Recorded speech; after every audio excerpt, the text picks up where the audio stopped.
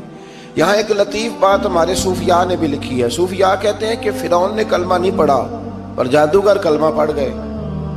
وہ کس طرح کلمہ پڑھ گئے؟ تو کہنے لگے دراصل انہوں نے آتے ہی حضرت موسیٰ کا ادب بڑا کیا تھا۔ جادوگر حضرت موسیٰ کے مقابلے میں آ کے بھی ان سے کہتے ہیں کہ رسیاں آپ پہلے ڈالیں گے کہ ہم ڈالیں، آپ اصحاب پہلے رکھیں گے کہ ہم رکھیں؟ تو اتنا سا ادب کیا تو رب کریم نے فرمایا جو نبی کا ادب کرے وہ بے ایمان نہیں رہ سکتا، جو نبی کا ادب کرے وہ بے ایمان نہیں رہ سکتا، اور جو نبی کی بے ادبی کرے وہ ایماندار نہیں رہ سکتا۔ ختم ہو گئی بات۔ یہاں ہمارے صوفیاء نے یہ بات لکھی ہے کہ چونکہ انہوں نے آتے ہی کہا تھا کہ آپ پہلے ڈالیں گے یا ہم پہلے ڈالیں، تو حضرت موسیٰ سے انہوں نے پوچھ لیا، نبی کے پوچھے بغیر پہل نہیں کی، تو اللہ نے انہیں ایمان کی دولت عطا کر دی۔ اللہ تعالیٰ نے فرعونیوں پر قحط سالی کا عذاب نازل کیا۔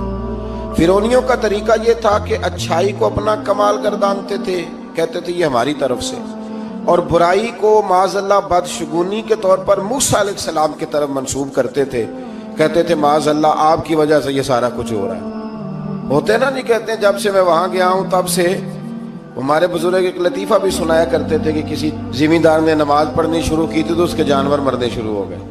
اب لوگ سمجھتے ہیں کہ معاذ اللہ شاید یہ کسی بزرگ کے سبب سے ایسا ہے، حالانکہ یہ تو اللہ کی طرف سے آزمائش ہوتی ہے، اس کی حکمتیں ہوتی ہیں۔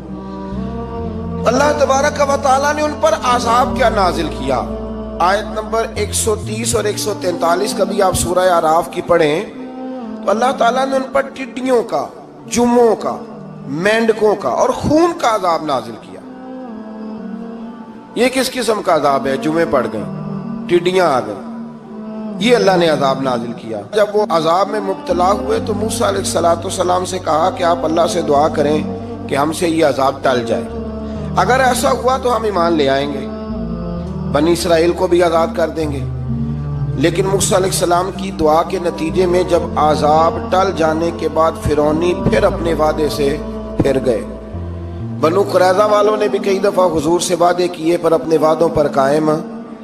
ایک بات آپ سے یہاں روک کے عرض کر دوں، ہم بھی کئی دفعہ کہتے ہیں ذرا بریک کبھی گاڑی کی نہیں نہ لگتی تو ہم ارادہ کرتے ہیں کہ آج سے ہی نماز شروع کر دینی، ذرا طبیعت زیادہ لیل ہوتی ہے تو ارادہ کرتے ہیں نا کہ بھائی آج کے بعد ہم نے نیک، پھر کیا ہوتا ہے شفا ہو گئی تو چھٹی ہو گئی۔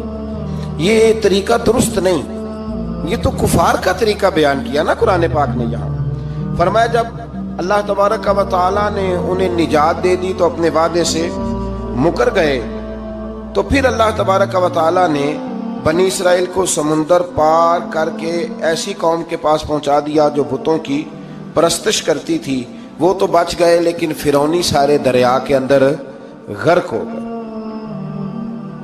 حضرت موسیٰ علیہ السلام سے کہنے لگے کہ ہمارے لیے بھی یہ خدا بنا دیجئے۔ حضرت موسیٰ علیہ السلام نے فرمایا بت پرستی کرنے والے جاہل ہیں۔ یہ بت پرست قوم کے پاس جب گئے نا بنی اسرائیل والے، بت پوجتے ہوئے دیکھا تو کہنے لگے ہمارے لیے بھی سامنے بنا کے رکھ دو۔ فرمایا یہ تو جاہل ہیں، تم انہیں دیکھ کے اثر قبول کر رہے ہو، اور اپنی جاہلیت کے باعث یہ ہلاک ہونے والے بھی ہیں۔ پھر اللہ تعالیٰ نے بنی اسرائیل پر اپنی نعمتوں کا ذکر فرمایا، اور موسیٰ علیہ السلام نے اپنی قوم میں ہارون علیہ السلام کو اپنا جانشین فرمایا اور کوہ طور پر تشریف لے گئے۔ اللہ نے فرمایا وہاں آ جائیں، میں آپ کو تورات عطا کرتا ہوں۔ 40 دن کا یہ عرصہ تھا۔ موسیٰ علیہ السلام نے وہاں پہ جا کے، وہ سارا واقعہ بھی انہی آیات میں ہے کہ حضرت موسیٰ نے عرض کیا تھا کہ رب ارنی، یا اللہ میں تجھے دیکھنا چاہتا ہوں، تو فرمایا لن ترانی، تو نہیں دیکھ سکتا۔ وہ بھی یہاں اللہ نے ذکر فرمایا۔ پھر اللہ تعالیٰ نے اپنی ایک تجلی جب کوہ طور پہ ڈالی تو حضرت موسیٰ علیہ السلام تاب نہ لا سکے اور بے ہوش ہو گئے، اور پہاڑ بھی ریزہ ریزہ ہو گیا۔ اس کا ذکر بھی اللہ نے انہی آیات میں فرمایا۔ آیت نمبر 144 سے 155 تک حضرت موسیٰ علیہ السلام کو رسالت عطا کرنے، کلیم اللہ کا منصب عطا کرنے، تورات عطا کرنے کا ذکر ہے۔ آگے چل کے بتایا کہ جو متکبر لوگ ہیں نا وہ آیات الہیہ سے منہ پھیرتے، اور جو لوگ اللہ کی آیات اور قیامت کو جھٹلاتے ہیں ان کے اعمال باطل ہیں۔ پھر موسیٰ علیہ السلام کے کوہ طور پر قیام کے عرصے میں بنی اسرائیل کے زیورات سے بچڑا بنا کر اسے معبود بنانے کا ذکر ہے۔ ان میں ایک جادوگر تھا سامری، سنا ہے سلالہ میں اس کی قبر ہے۔ حضرت موسیٰ کوہ طور پہ چلے گئے تو اس نے پیچھے سے سونے کا ایک بچڑا بنا لیا، اس میں سونے کی تاریں اس کے منہ میں لگائیں، ہوا چلتی تھی تو بجتی تھی۔ اتنے کمزور عقیدے کی یہ قوم تھی کہ انہوں نے فٹافٹ ماننا شروع کر لیا، فٹافٹ ماننا، کہنے لگے یہ ٹھیک ہے۔ چنانچہ موسیٰ علیہ السلام جب واپس آئے تو قوم پر غصے اور افسوس کا اظہار فرمایا اور کہا میرے پیچھے تم نے ایسا برا کام کیا ہے۔ انہوں نے تورات کی تختیاں بھی زمین پہ ڈالیں اور اپنے بھائی ہارون علیہ السلام کا سر پکڑ کے اس سے جواب طلبی کی۔ انہوں نے کہا اے میرے ماں جائے، بڑے خوبصورت لفظ ہے قرآن پاک، اے میرے ماں جائے، اے میرے بھائی، قوم نے مجھے بے بس کر دیا اور قریب تھا کہ یہ مجھے قتل بھی کر دیتے۔ اب آپ مجھ پر سختی کر کے دشمنوں کو ہنسنے کا موقع نہ دیں، کبھی بھی دشمنوں کو اپنے اوپر ہنسنے کا موقع نہ دینا چاہیے۔ پھر آیت نمبر 151 میں موسیٰ علیہ السلام کی دعا اور کلمات استغفار کا ذکر ہے۔ آگے چل کے بتایا کہ غصہ ٹھنڈا ہونے پر موسیٰ علیہ السلام نے تورات کی تختیوں کو اٹھایا جن کی تحریر میں اللہ سے ڈرنے والوں کے لیے ہدایت اور رحمت کی بشارت تھی۔ آیت نمبر 156 سے لے کر 158 تک میں موسیٰ علیہ السلام کی دعا کا ذکر ہے، جس میں انہوں نے اپنی قوم کے لیے اللہ تعالیٰ سے دنیا اور آخرت کی بھلائی مانگی۔